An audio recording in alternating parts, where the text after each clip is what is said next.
Hello friends, good evening, Radhe Radhe, जय श्री कृष्णा, हर हर महादेव। 10+2 जो CET का हमने कोर्स यहाँ पर चला रखा है, उसमें हमने लोक देवताओं की सीरीज चला रखी है, यानी कला व संस्कृति का एक टॉपिक उठा रखा है जिसका नाम है राजस्थान के लोक देवता। और उन लोक देवताओं की सीरीज में हमने तेजा जी के बारे में अध्ययन कर लिया है, यानी कि मैं उस पर वीडियो बना चुका हूँ तेजा जी पर। और उसके बाद हमने 5 पीरों के बारे में पढ़ा था, यानी पंच पीर लोक देवताओं के बारे में पढ़ा था, जिसमें पंच पीरों की ट्रिक भी मैंने आपको बता दी थी। और पहले पंच पीर यानी कि पा से पाबू जी के बारे में हमने पढ़ लिया था। ट्रिक ये थी, अगर जिसने ट्रिक नहीं देखी है और वीडियो नहीं देखा है तो वो जाकर वीडियो देखे। चैनल पर नए हो तो उसको सब्सक्राइब करें ताकि आप सफलता की ओर बढ़ सके और सीईटी 10+2 में आपके अच्छे नंबर आ सके और आप 40% की जगह 60% नंबर लाकर सीईटी क्वालिफाइड कर लो। बस उम्मीद यही है। आप इन हमारी जो एकेडमी है माही एकेडमी 07, इससे आप जुड़ जाइए ताकि आप सफलता की ओर बढ़ सकेंगे। उसमें ये ट्रिक थी पंच पीरों में कि राजस्थान में जो पंच पीर है उसकी ट्रिक है पा गो हमें राम। तो पा से पाबू जी के बारे में हम पढ़ चुके हैं, गो से गोगा जी के बारे में हम पढ़ चुके हैं, है से आज हम हड़बू जी के बारे में पढ़ेंगे और उसी से संबंधित प्रश्न आपके एग्जाम में आते हैं। और पंच पीर आपके कंप्लीट होते ही उसके बाद में जो लोक देवता अन्य लोक देवता बचेंगे उस पर वीडियो भी आपको मिलेगा, यानी आपको हर प्रकार का वीडियो सिर्फ एक ही चैनल पे मिलेगा जिसका नाम है माही एकेडमी 07। तो आप सब्सक्राइब कर लीजिएगा ताकि आपको हर एक सिलेबस का हर एक कंटेंट मिल जाए।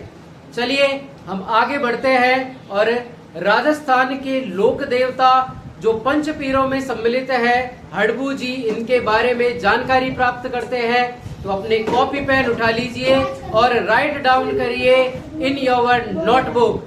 चलिए देखते हैं। आओ, लोक देवता हम किसके बारे में बात कर रहे हैं? हड़बू जी के बारे में। ये इनके उपनामों से हम सम्मिलित करते हैं इनको, इनका परिचय हम उपनामों से लेते हैं। उपनाम अधिकतर सबों के उपनाम ही होते हैं, निकनेम जो बोलते हैं हम, उन उपनामों से हम इनकी शुरुआत कर रहे हैं। उपनामों से एक प्रश्न जरूर आएगा, एक लोक देवता का जरूर से जरूर आता है। देखिए, शकुन शास्त्र के ज्ञाता के रूप में किन्हें जाना जाता है? हड़बू जी को। तो हड़बू जी को शकुन शास्त्र के ज्ञाता के रूप में जाना जाता है। भविष्य वक्ता है ये। भविष्य वक्ता से मतलब इनको जो सूझ जाती है आगे की, ये भविष्य के बारे में बता सकते हैं, किसी का भी भविष्य हो वो। तीसरा है चमत्कारी सिद्ध पुरुष। जो व्यक्ति भविष्य बता सकता है तो वो व्यक्ति चमत्कार भी तो कर सकता है ना। और इनके चमत्कार का जो किस्सा है वो कहानी है, मैं आपको सुना दूंगा इसी में आगे बढ़ते हुए। चलिए आप देखिए आगे। हरबम पीर इन्हें कहा जाता है। अब हरबम पीर इन्हें क्यों कहा जाता है? क्योंकि हरबम पीर, ये हरबम जाल जो जगह का नाम है जोधपुर में, वहां पर ये रहे थे। इनके मामा के घर पर ये रहे थे, तो जोधपुर में है वो जगह हरबम जाल। उसके कारण मुस्लिम लोग इन्हें कहते हैं हरबम पीर कहते हैं। नेक्स्ट, अपने पिता की मृत्यु के बाद, इनके पिता की मृत्यु हो गई थी, मृत्यु के बाद ये चले गए हरबम जाल नामक स्थान पर। जैसा मैंने आपको बताया था कि इनका नाम हरबम पीर क्यों पड़ा था, जो जोधपुर में स्थित है वहां पर ये रहे थे। नेक्स्ट, जन्म इनका हुआ था बुंडेल गांव नागौर में हुआ था। बुंडेल गांव नागौर में किनका जन्म हुआ था? तो बुंडेल गांव नागौर में हड़बू जी का जन्म हुआ था। नेक्स्ट, पिता इनके थे महराज सांखला, मतलब कि ये क्या हो गए हैं? ये सांखला राजपूत है ये। तो इनकी जाति क्या है? राजपूत, और उपजाति है सांखला। तो कौन से राजपूत है ये? सांखला राजपूत है ये। इनके पिता का नाम महराज सांखला या मेहाजी सांखला के नाम से भी इन्हें पुकारते हैं। नेक्स्ट, माता है इनकी, माता का नाम आता है सौभाग्य देवी। क्या नाम आता है? सौभाग्य देवी। अच्छे से पढ़ लेना इसको। गुरु है इनके बालीनाथ जी। अब देखो, इनके गुरु बालीनाथ जी, एक ऐसे लोक देवता और है जिनके गुरु का नाम बालीनाथ है, और वो है रामदेव जी। अब रामदेव जी का और हड़बू जी का एक संबंध था, ये आपस में थे मौसेरे भाई। तो जब मौसेरे भाई है तो इनके गुरु भी सेम हुए। तो रामदेव जी के गुरु का नाम बालीनाथ, तो हड़बू जी के गुरु का नाम भी बालीनाथ। हड़बू जी के जो गुरु है बालीनाथ जी, जो सेम रामदेव जी के भी गुरु रहे हैं, दोनों ने इनसे दीक्षा ली है। ठीक है, शास्त्र का ज्ञान लिया है इन्होंने। वाहन इनका होता है सियार। वाहन क्या है इनका? सियार। ये एक ऐसे लोक देवता है जो थोड़ा हटके इनका क्या है वाहन, और औरों का तो क्या है, किसी का घोड़ी है, किसी का घोड़ा है, लेकिन इनका क्या है? सियार है। क्या है? सियार। तो ध्यान रखना, थोड़े हटके हैं ये। तो हड़बू जी का वाहन क्या है? सियार। ये प्रश्न बनता है। मंदिर इनका है बेंगटी गांव फलोदी। फलोदी अब जिला बन चुका है नया, तो हम फलोदी ही इस पर टिक करेंगे। वैसे फलोदी ये पड़ता था जोधपुर में, तो बेंगटी गांव फलोदी। अब ये बेंगटी गांव फलोदी, इसका निर्माण किसने करवाया था? निर्माण करवाया था अजीत सिंह ने। जोधपुर के एक शासक हुए हैं अजीत सिंह, उन्होंने बेंगटी गांव फलोदी में जो मंदिर है उसका निर्माण करवाया था। जबकि बेंगटी गांव किसी और राजा ने दी थी, और उन राजा का नाम है राव जोधा। अब क्या कहानी है इसके पीछे वो भी सुनाता हूं मैं, वेट एंड वॉच। मेला इनका लगता है भाद्रपद शुक्ल द्वितीया को। भाद्रपद शुक्ल द्वितीया को इनका मेला लगता है। ये कुछ इनकी नॉर्मल सी जानकारी है, तो आप इनको उतार लीजिए। 3 जो स्टोरी मैं आपको सुनाने जा रहा हूँ वो इनसे संबंधित स्टोरी है कि हड़बू जी और राव जोधा जी में मुलाकात कैसे हुई। मारवाड़ प्रदेश में हड़बू जी का आगमन हो चुका था, और जैसे ही कोई भी लोक देवता या कोई भी लोक संत जब आता है तो उसके आने से उसकी ख्याति पहले फैलती है, और उसके बाद उसके चमत्कारों का वर्णन हर किसी के मुंह पे होता है। ऐसे ही हमारे हड़बू जी का हाल था। उन हड़बू जी का चमत्कार का जो एक एक वर्ड है, एक एक आंखों देखा हाल है, वो हर किसी के मुख जबानी पर था, यानी हर किसी को पता था। उस समय मंडोर को प्राप्त करने के चक्कर में राव जोधा जी स्ट्रगल कर रहे थे, मतलब कि बहुत ज्यादा प्रयास कर रहे थे। मंडोर उनको नहीं मिल पा रहा था। मंडोर प्राप्ति के लिए उन्होंने हर वक्त प्रयास किया, सुबह दोपहर शाम, जिस प्रकार से हम पढ़ाई करते हैं और हमारे लक्ष्य को प्राप्त करने के लिए अग्रसर रहते हैं, तत्पर रहते हैं, बस उनका एक ही ध्येय था जोधा जी का कि मुझे मंडोर प्राप्त करना है, और हर बार वो असफल होते थे। ऐसे ही तो जैसे हम एक भर्ती के पीछे पड़ जाते हैं और जब वो नहीं मिलती है तो बहुत ही हताश होते हैं, निराश होते हैं। तो निराश नहीं होना चाहिए, हमें बेशक बहुत अच्छे से हमको हमारा जितना एफर्ट है वो लगाना चाहिए ईमानदारी के साथ, और आपका सहयोग देने के लिए, उस निराशा से आशा की ओर ले जाने के लिए आपकी अपनी एकेडमी माही एकेडमी 07 आपके साथ हर वक्त तैयार है, हर वक्त खड़ी है। तो ऐसे ही उनको पता चला मंडोर को जीतने के लिए राव जोधा जी ने एक और अंतिम प्रयास किया, लेकिन उसमें असफल रहे वो। तब उनके कान में बात पड़ी कि हरबम पीर, जो मुसलमानों ने एक नाम दिया था, जो किसको दिया था? हड़बू जी को। वो हरबम जाल नामक स्थान जो कि जोधपुर है वहां पर आए हुए हैं। तो मंडोर को जीतने के लिए उस लालसा में अब हमारे जोधपुर के जो शासक हैं राव जोधा जी भी वहां पर चल पड़े।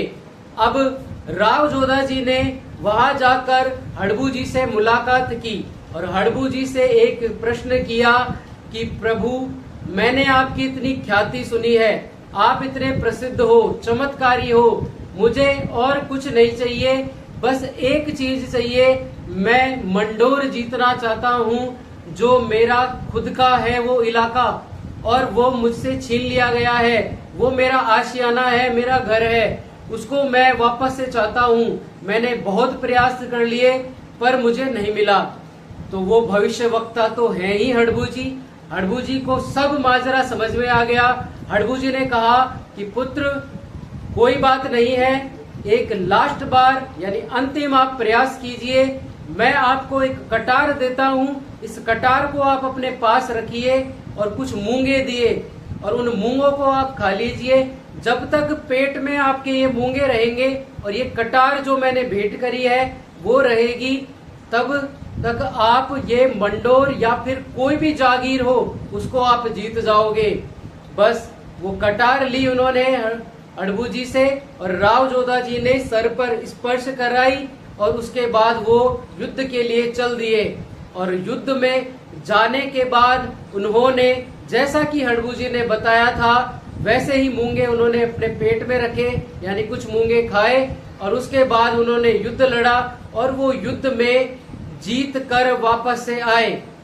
तो मंडोर अब जीत चुके थे मारवाड़ के शासक राव जोधा जी। और उसके बाद बहुत ज्यादा खुशी हुई। जैसे कि आप कोई लक्ष्य को प्राप्त कर लेते हो तो बहुत ज्यादा खुशी होती है, फिर आप मिठाइयां बांटते हो, फिर हम जैसे गुरुजनों के पास भी आते हो। कोई कोई आता है, कोई आता ही नहीं है कि होगा कोई गुरु वह, पर उन्होंने ऐसा नहीं किया। वो अपने गुरु के पास गए जीतते ही और कहा कि प्रभु आपने जो कहा था वैसा ही हुआ, मैं मंडोर जीत चुका हूँ, अब मुझे कुछ नहीं चाहिए। अब इससे प्रसन्न होकर हड़बू जी को उन्होंने बेंगटी गांव जो फलोदी है उसकी जागीर प्रदान करी। अब बेंगटी गांव में एक मंदिर का निर्माण कराया गया। अब उस मंदिर का निर्माण कराने वाले थे हमारे मारवाड़ प्रदेश के अजीत सिंह जी, जो जोधपुर के राजा थे उस समय। वहां पर बेंगटी नामक गांव में उन्होंने एक मंदिर बनवाया।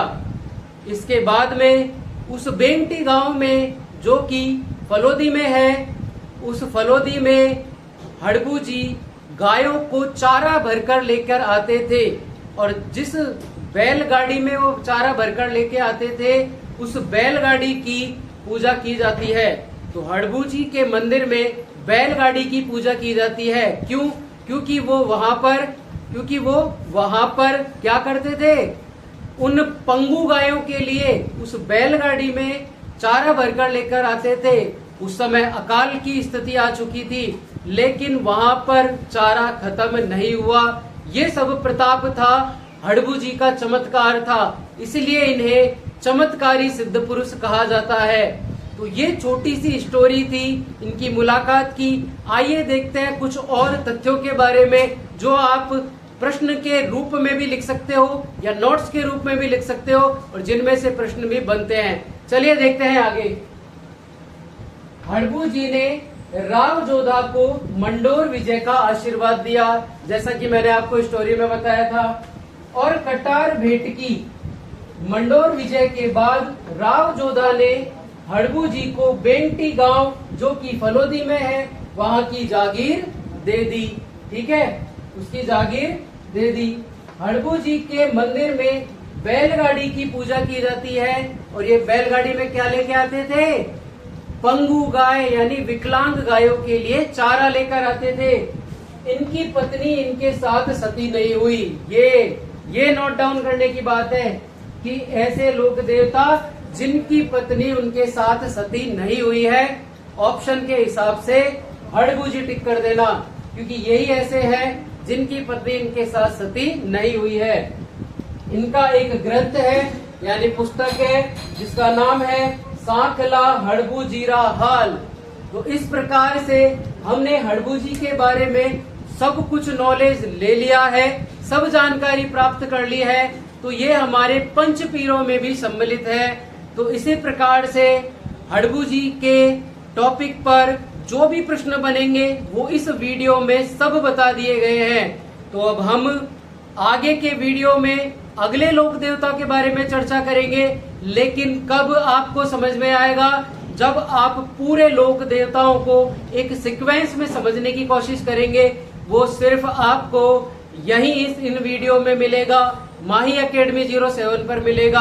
अभी आपको शेयर करना है, लाइक करना है और सब्सक्राइब करना है। Thank you so much.